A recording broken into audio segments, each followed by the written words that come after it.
Sup guys, Section Gaming here.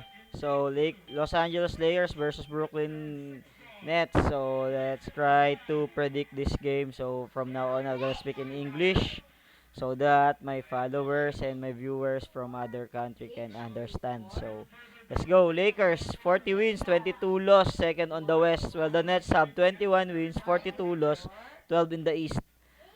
The game will happen Monday, March 10, 2025 at 7:30 p.m. Eastern Time, which is 8:30 a.m. March 11, 2025 in Manila.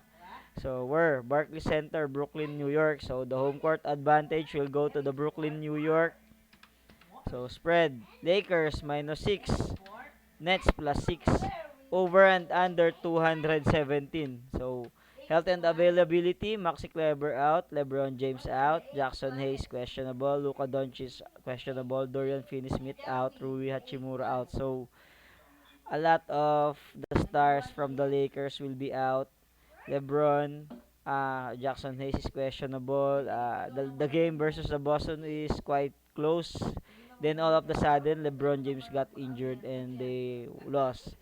Another factor because of the loss is the absence of Jackson Hayes. So hopefully he will go back on the court on this game. So he's questionable. So for the Nets, the Anthony Melton out for the season. Trendon Watford out. Cameron Thomas out. So for me, Nets have a slight edge against the Lakers on their available rosters. Plus they have the home court advantage. But here, the helpful facts. LA Lakers were defeated in their previous game on the road. They suffered a 111-101 loss against the Boston Celtics. The Lakers have claimed back-to-back victories over the Nets at Barclays Center. They won 116-104 before winning 102-101 at Crypto.com Arena. 8 wins and 2 losses in the past 10 games, while the Nets have 2 wins and lost 8 of their previous 10 contests.